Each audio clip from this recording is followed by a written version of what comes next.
अस्सलामुअलैकुम, आप देख रहे हैं YouTube channel cricket with smile.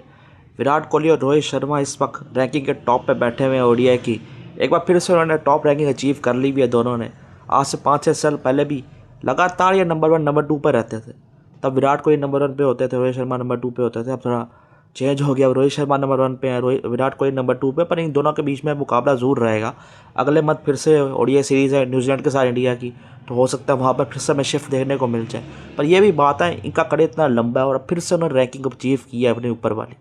जहाँ वक्त के साथ साथ परफॉर्मेंस डाउन हो जाती है, फिर वैसी वो बात नहीं रहती। हालांकि बीच में इनके करियर में फेज़ ऐसे आए थे, मगर उसके बाद जो उन्होंने कमबैक किया तो ज़बरदस्त है। खासकर विराट कोहली पर जो फेज़ आया था, उसके बाद जो कमबैक हुआ, अब देखो क्या 20 मोड में वो ओडीआई क्रिकेट वो खेल रहा है। हालांकि टेस्ट में ज़रा डाउनफॉल ज़्यादा बड़ा हो गया, इसलिए वहाँ थोड़ा नुकसान हो गया। हम वहाँ पे देखना चाह रहे थे 10,000 के ऊपर रन बन जाए वगैरह, पर वो नहीं हो पाए। बाकी मामले वगैरह जो होते रहे उनके रिटायर वगैरह हो गए। पर ओडीआई में तो इनको होना ही चाहिए।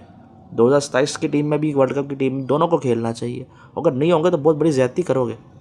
इतने ज़बरदस्त किस्म के ओडीआई के खिलाड़ी, क्या रिकॉर्ड्स हैं। ये तो दोनों ओडीआई के ग्रेड्स में शामिल हो सकते हैं आराम से। टॉप 2 तो टॉप 5 प्लेयर्स में तो आ ही सकते हैं, अगर टॉप 2 में ना भी डालें तो दोनों टॉप 5 में आराम से आ जाएंगे।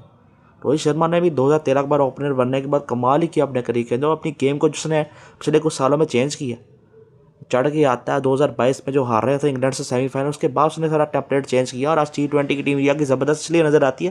क्रेडिट रोहित शर्मा को भी देना पड़ेगा वहाँ पर। तो ओडीआई में भी वो कितना तेज स्टार्ट देता है। हालांकि ज़रा बड़े रन ना भी बनाए, क्विक फायर 60-70 रन बना दे या 50 बना दे या 40 बना दे, वो काम कर जाता है। हालांकि वो ऐसा बंदा है, 3 डबल सेंचुरियाँ मार चुका है। और ओडीआई वर्ल्ड कप में क्या रिकॉर्ड है उसका। उसने एक ओडीआई 2011 वाला नहीं खेला था, उसके बावजूद 15, 19 और 23 में क्या खेला है ये। पर अनफॉर्चुनेटली बस वो वर्ल्ड कप नहीं जीत पाए, वो एंड में उनका रह गया था। बस वही चीज़ है, 2027 में उनको पूरा करनी चाहिए। इसलिए मैं कहता हूँ इनको होना चाहिए। बाकी इतनी ज़बरदस्त टीम बन सकती है। दूसरी तरफ विराट कोहली को आप देखते हैं ओडीआई फॉर्मेट में, वो तो 20 मोड है, अलग किस्म का रन चेज मास्टर है। इतने ज़्यादा उसकी चेजिंग में सेंचुरीज हैं, पहले बैटिंग करते हुए सेंचुरीज हैं। 53 के ऊपर जो सेंचुरियाँ वो मार देगा, पता नहीं 60 तक चली जाएंगी उसकी सेंचुरियाँ। वो अलग चीज़ है। ऊपर से वो मैच फिनिश करके आता है, अपना गियर शिफ्ट करता है अपनी इनिंग्स में, लेके चलता है, एंड तक खेलता है। उसका अलग तरीके, खेलने का तरीका अलग है। पर दोनों मिलकर डोमिनेट बड़ा करते हैं। दोनों की आपस में पार्टनरशिप्स काफ़ी रही हैं। पर से विराट कोहली का भी पिछला ओडीआई वर्ल्ड कप आप देखें कितना लेवल का चला गया था, मगर फिर वो अनफॉर्चुनेटली फाइनल नहीं जीत पाए। हाँ, 11 का वर्ल्ड कप उनका पहला था, वहाँ भी उन्होंने अपनी कॉन्ट्रीब्यूशन उन्होंने डाली थी। 15 का चलो आप कह सकते हो ऊपर नीचे थोड़ा सा था। 19 वाले में 50+ रन वो मार रहे थे, कोई वहाँ रोहित शर्मा बीस्ट मोड में आए हुए थे। तो इनके ओडीआई टूर्नामेंट्स में performance, champions trophy, Asia cup वगैरह सब में बहुत ज़बरदस्त रही है, टॉप क्लास। विराट कोहली बाकी T20 में भी ज़बरदस्त है। टेस्ट में चाहे डाउनफॉल हुआ हो, मगर ज़बरदस्त as a batsman, as a captain जो अचीव किया है। उतना 17-18 साल से दोनों खेल रहे हैं और क्या ज़बरदस्त खेल रहे हैं। उनकी फिटनेस भी देखें ना, अब रोहित शर्मा ने भी अपनी फिटनेस कितनी बेहतर कर ली है। विराट कोहली तो फिटनेस किंग है ही। ऐसी फिटनेस देखने को नहीं मिलती इस उम्र के अंदर, पर उन्होंने करके अचीव करके दी भी है। यंग प्लेयर्स उसके सामने फीके पड़ जाते हैं। पर रोहित शर्मा उधर से उन्होंने भी अपना वजन कितना कम किया है।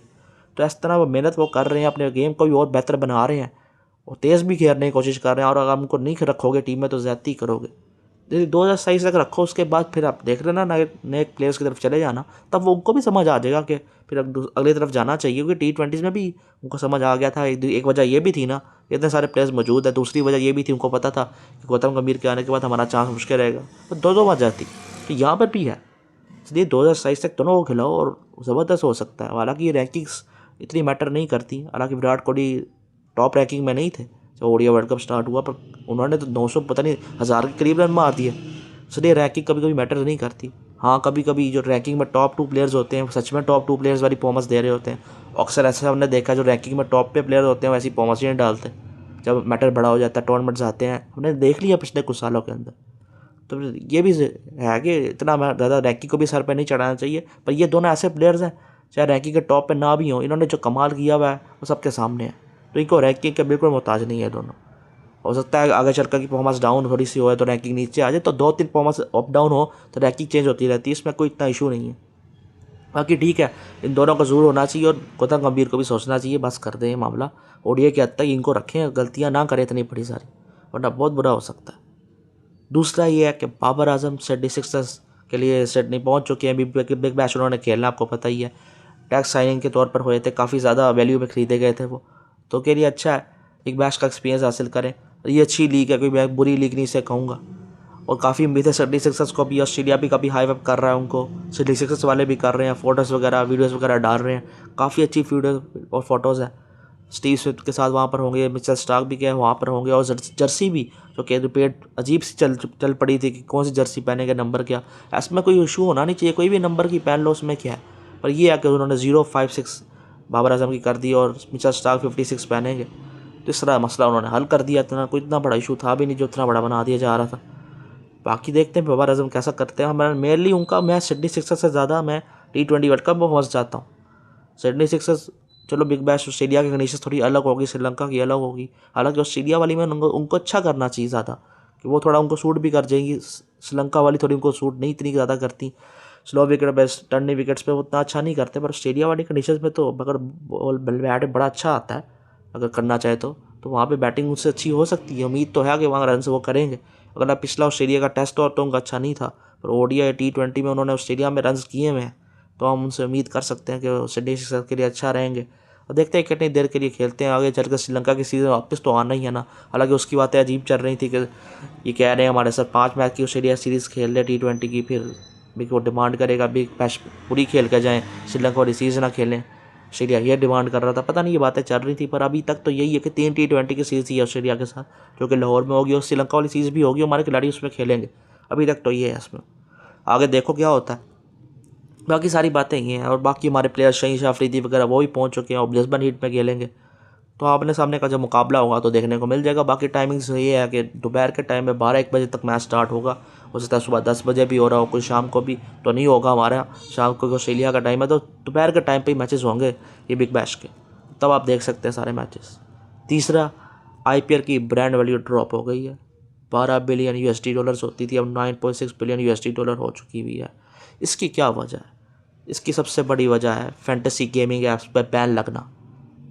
Dream11, माई सर्कल 11 वगैरह, ये जो फैंटेसी गेमिंग ऐप्स होती थी, ये स्पॉन्सर्स भी तो होती थी ना।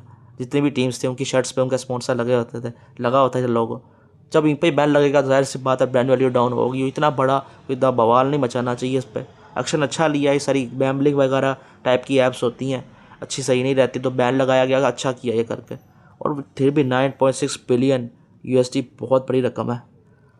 अभी जब ब्रॉडकास्टर की डील वाला मसला हो रहा है, वो तो 3.1 बिलियन का मसला है, जो कि बैकआउट कर रहा है ब्रॉडकास्टर, कह कम करो, ये तो 9.6 बिलियन है। 12 से 9.6 बिलियन, हालांकि ड्रॉप ज़रूर है, मगर फिर भी बहुत बड़ी रकम है, अभी भी बहुत बड़ी ब्रांड्स है। और उतना कोई है नहीं आगे चलकर। स्पॉन्सर्स वगैरह आपको पता ही है ना कि मेन टाटा वगैरह ओप्पो वगैरह इन कर रहा है, वो भी चेंज होता रहता है। DLF IPL भी हुआ, टाटा भी हुआ, सब कुछ होता रहा। तो इस तरह की चेंजेस भी आती है ना, तब भी डाउन थोड़ा बहुत आता है। पर ये फिर राइज कर जाएंगे ऊपर, अगले साल 2 साल के अंदर फिर उन्होंने ऊपर चले जाना। और ये 9.6 बिलियन भी बहुत बड़ा है, कोई कम नहीं है आगे चलकर। अभी ऑक्शन वो होना है IPL का, 359 से प्लस प्लेयर्स उसके अंदर रजिस्टर करा चुके हुए हैं, तो वो भी देखने को मिलेगा। उस पर भी वीडियो करेंगे कौन कितने में बिका। क्विंटन डिकॉक ने एड में अपने आपको रजिस्टर कर लिया। अब हो सकता है वो हो, पहले हम सोच रहे थे चलो वो नहीं है तो हम उनको अट्रैक्ट कर सकते हैं, पर चलो वो वहाँ पर फिर IPL ही वो खेलते हुए दिखाई देंगे, कोई ना कोई तो उनको ले ही लेगा। T20 में तो वो अच्छे खिलाड़ी हैं, इतना बुरा प्लेयर वो है नहीं। बाकी मैक्सवेल वगैरह नहीं है, उनको हम टारगेट कर सकते हैं। मैच पर को हम टारगेट करने की कोशिश करें किसी तरह। मैक्सवेल ज़रूर हमारी PSL में खेले। बाकी Faf du Plessis Moeen Ali होंगे, ठीक है, कुछ रिटायर हैं, मगर मैक्सवेल तो रिटायर नहीं है ना, उसको रिटायर करें, वो तो खेले। और बाकी फैफ डू प्लस हैं, कोई नई टीम के कप्तान बन सकते, जो 2 न्यू टीम्स आनी है। अभी हमारा पता नहीं हमारा ऑक्शन होना है कि हमारा क्या होना है, ड्राफ्ट होना है। ऑक्शन कराएं तो बेहतर रहेगा, थोड़ा आगे बढ़ें। बाकी इन्होंने रोड शो कराया था लंदन के 10 पे, मैंने वीडियो नहीं बनाई अपने आप को नंबर 1 वगैरह, वो उस पर कह रहे थे अजीबो की सिस्टम वहाँ पे चल रहा था, पता नहीं क्या कर रहे थे। पर ये नंबर 1 बनने से बेहतर है आप अपने आप को गलतियों पे काम करें, जो चीज़ें हाईलाइट करते रहते हैं हम के प्रमोशन वगैरह, ये शर्ट्स वगैरह, फैन पार्क्स वगैरह, मर्चेंडाइज वगैरह, इन चीज़ों पे काम करें, स्टेडियम्स बेहतर हों, इन चीज़ों पे आप काम करेंगे, छोटी छोटी चीज़ों के ऊपर, तो काफ़ी बेहतरी नज़र आएगी।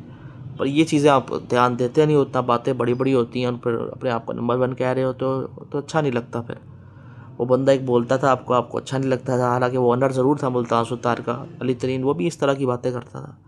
अब तो वो हट गया, वो तो ओनर नहीं रहा, चला गया। पर उसने बातें सारी सही कही थी, हालांकि मीटिंग में बातचीत होनी चाहिए थी, मगर फिर भी आप उसके साथ मीटिंग करते, मामला हल होता और चीज़ें बेहतर होती। उसने सारी डिमांडें सही की थी, ऑक्शन वगैरह हो, माइक चल रहा हो, ओपनिंग सेरेमनी हो रही, लगे ओपनिंग सेरेमनी हो रही है, आप सॉन्ग भी रिलीज़ करते हैं ना, उसमें भी आप बाइसनेस दिखाते हो, सॉन्ग रिलीज़ करने में भी सही नहीं करते उसके अंदर। मैं आप बोलना नहीं चाह रहा, पर वहाँ भी आप बहुत गलत ज़्यादती कर रहे होते हो। तो काफ़ी चीज़ें इस पर काम करने की ज़रूरत है। अगर इस पर काम किया जाएगा तो बेहतरी हो जाएगी। और PSL नंबर 1 ना भी बने, नंबर 1 बनने के लिए IPL इतनी बड़ी लीग को कैसे हरा पाएगी?